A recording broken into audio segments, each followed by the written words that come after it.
Are lawmakers getting any closer to reaching a deal with the deadline just over 3 weeks away? Let's go to Chuck Todd, who is NBC's political director, chief White House correspondent. Chuck, good morning. Good morning. So you have your trusty iPad. I do. We'll mess around with it in a minute. Okay, but first let's just get the state of the state. Yeah. Where are the negotiations right now? I would almost present this oddly as good news. They are in such a bad state that Republicans this morning are more and more talking about this idea of simply punting in this respect, which means they would pass that bill. Remember, the president has talked about just pass the middle class tax rates, pass those, raise them, which would automatically raise the tax rates on the top 2%. Pass that, then we'll negotiate more. More and more Republicans realize they don't have much leverage right now.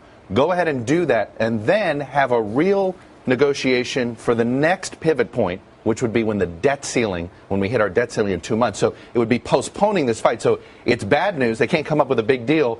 But the good news is Republicans are coming to this idea of, well, you know what, we're not going to go over the cliff, so we'll postpone the fight. Well, let's talk about the contours of a deal. The first graphic I know you have is what the president offered. It is. This is $1.6 trillion in tax hikes, higher tax hikes, by the way, than he campaigned on. He campaigned on raising the top 2%, which is just $800 billion. Cuts in health care. This is Medicare and Medicaid, $350 billion. Additional deficit cuts of $250 billion. That includes farm subsidies. But he also asked for some spending, about $100 billion in spending. Now, let me take you to the Republican plan. Half that in taxes, $800 billion, $600 billion in Medicare cuts, and some to Obamacare. That they still want to get that politically. Other deficit cuts of $300 billion, non-mandatory. And then they want to change Social Security's calculation, which would cause some recipients to see a cut. But one thing we thought we'd do is, everybody says they're very far apart.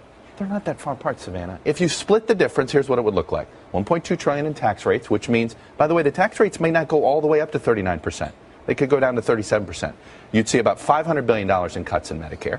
You'd see an additional $275 billion in other cuts like farm subsidies.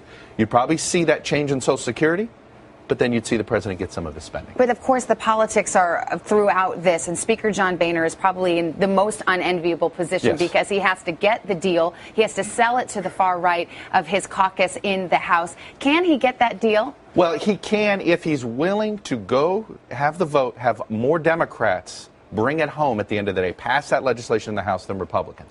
I've talked to senior Republican leadership aides who have said to me he is willing to go without, quote, a majority of the majority, 240 Republicans. So that means he's willing to go with less than 120 votes, that he would go with even as few as 80 or 90, because at this point it's about taking away some of the president's leverage, getting this done, and living to fight another day. All right, Chuck Todd with his iPad. Thank you so much.